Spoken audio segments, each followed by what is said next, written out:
ಸಾಕಷ್ಟು ವಿರೋಧದ ನಡುವೆ ಇವತ್ತು ಗ್ರೇಟರ್ ಬೆಂಗಳೂರು ಬಿಲ್ ಪಾಸ್ ಆಗಿದೆ. ಸದನದಲ್ಲಿ ಬಿಜೆಪಿ ಹಾಗೂ ಕಾಂಗ್ರೆಸ್ ನಾಯಕರ ನಡುವೆ ಈ ಬಿಲ್ಗೆ ಸಂಬಂಧಪಟ್ಟಂತೆ ಇವತ್ತು ಸದ್ದು ಗದ್ದಲ ಉಂಟಾಯಿತು. ಗ್ರೇಟರ್ ಬೆಂಗಳೂರು ಬಿಲ್ ಅನ್ನು ಬಿಜೆಪಿ ಶಾಸಕ ಕೊಂಡಾಡಿದ್ದಾರೆ. ಈ ವಿಧೇಯಕಕ್ಕೆ ಯಾರ ವಿರೋಧವೂ ಇಲ್ಲ, ಆದರೆ ಕೆಲವರು ಇದಕ್ಕೆ ವಿರೋಧ ಮಾಡ್ತಾ ಇದ್ದಾರಷ್ಟೇ. ಕೆಲವರು ವಿರೋಧ ಮಾಡಬೇಕು ಅಂತ ಇದಕ್ಕೆ ವಿರೋಧ ವ್ಯಕ್ತಪಡಿಸ್ತಾ ಇದ್ದಾರಷ್ಟೇ. ಇದರಲ್ಲಿ ಕನ್ನಡ ಬೇರೆಯಾಗತ್ತೆ, ತಮಿಳು ಬರ್ತಾರೆ ಅಂತ ಎಲ್ಲಿದೆ ಅಂತ ಪ್ರಶ್ನೆ ಮಾಡಿದ್ದಾರೆ. ಇಂಥವರು ಮೇಯರ್ ಆಗಬಾರ್ದು ಅಂತ ಏನಾದರೂ ಇದೆಯಾ?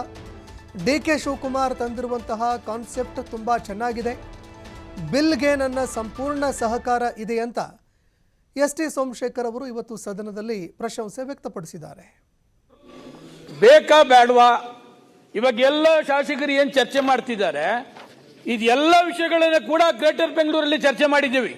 ಕನ್ನಡಿಗರು ಮೇಯರ್ ಆಗಿದ್ದಾರೆ ಬೆಂಗಳೂರಿನಲ್ಲಿ, ತಮಿಳಿಯನ್ಸ್ ಮೇಯರ್ ಆಗಿದ್ದಾರೆ, ಹೊರ ರಾಜ್ಯದಿಂದ ಬಂದಂತವರು ಮೇಯರ್ ಆಗಿದ್ದಾರೆ, ರಿಜ್ವಾನು ಕೂಡ ಕುಂತಿದ್ದಾರೆ. ಯಾರು ಕೂಡ ಈ ಗ್ರೇಟರ್ ಬೆಂಗಳೂರಿನ ಅಪೋಸ್ ಮಾಡಲಿಲ್ಲ.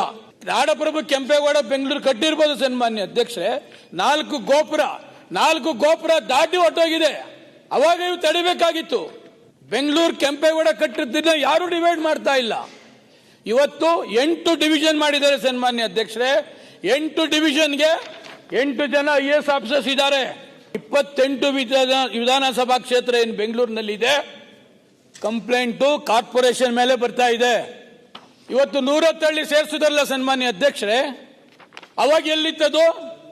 ಯಾರ್ಯಾರ್ದು ಜಮೀನಿತ್ತು ಎಲ್ಲ ಕಾರ್ಪೊರೇಷನ್ ಸೇರಿಸಬೇಕು ಅಂತ ಮಾಡಿದ್ರೆ ವಿನ 110 ಎಲ್ಲ ಸುತ್ತಮುತ್ತ ಹಳ್ಳಿ ಸೇರಿಸತಕ್ಕಂಥದ್ದು ಎಲ್ಲರದು ಜಮೀನಿತ್ತು, ಬೆಲೆ ಬಾಳ್ಲಿ ಅಂತೇಳಿ ಇದು ಕಾರ್ಪೊರೇಷನ್ಗೆ ಸೇರಿಸಿದ್ರು. ಬೆಂಗಳೂರಿಗೆ ಬೃಹತ್ ಬೆಂಗಳೂರು ಮಹಾನಗರ ಪಾಲಿಕೆ ಆದ್ಮೇಲೂ ಕೂಡ 9 ವರ್ಷ ಅದಕ್ಕೆ UGD ಇಲ್ಲ, ಅದಕ್ಕೆ ಕಾವೇರಿ ಇಲ್ಲ, ಅದಕ್ಕೆ ಎಲೆಕ್ಟ್ರಿಸಿಟಿ ಇಲ್ಲ, ಎಲ್ಲ ಇರಲಿಲ್ಲ. ಇವತ್ತು ಬೈತಿ ಬಸವರಾಜು ನಾನು ಎಲ್ಲರನ್ನು ವಿಶ್ವಾಸಕ್ಕೆ ತೆಗೆದುಕೊಂಡು ಈ 110 ಮಾಡ್ತಕ್ಕಂಥದ್ದಕ್ಕೆ UGD ಮಾಡ್ತಕ್ಕಂಥದಕ್ಕೆ ಚಾಲನೆ ಮಾಡಿದೆ ಸನ್ಮಾನ್ಯ ಮುಖ್ಯಮಂತ್ರಿ ಸಿದ್ದರಾಮಯ್ಯನವರು. ಇದೇ ರಾಮಲಿಂಗಾರೆಡ್ಡಿ ಅವರು ಇದ್ರು. UGD ಆದ್ಮೇಲೆ ಇದೇ 110ಗೆ ಕಾವೇರಿ ಕೊಡ್ತಕ್ಕಂಥ ವ್ಯವಸ್ಥೆ ಆಯ್ತು. 2017ರಲ್ಲಿ ಸ್ಟಾರ್ಟ್ ಆಗ್ತಿದ್ದಂಥದ್ದು ಈಗ ಲಾಸ್ಟ್ 2-3 ತಿಂಗಳಲ್ಲಿ ಅದನ್ನ ಲೋಕಾರ್ಪಣೆ ಕಾವೇರಿ 5th ಸ್ಟೇಜ್ ಕೊಡ್ತಕ್ಕಂಥದ್ದು. ಒಬ್ಬರು ಕೆಂಪೇಗೌಡ ಕಟ್ಟಿದಂತ ಬೆಂಗಳೂರಿನ ಯಾರು ಕೂಡ ಹೊಡಿತಾ ಇಲ್ಲ, ಯಾರು ಕೂಡ ಇದರಲ್ಲಿ ರಾಜಕಾರಣ ಮಾಡ್ತಾ ಇಲ್ಲ. 28 ಕ್ಷೇತ್ರದಲ್ಲಿ ಡಿವೈಡ್ ಮಾಡಿ 2-3 ಮಾಡ್ತಕ್ಕಂಥದ್ದು.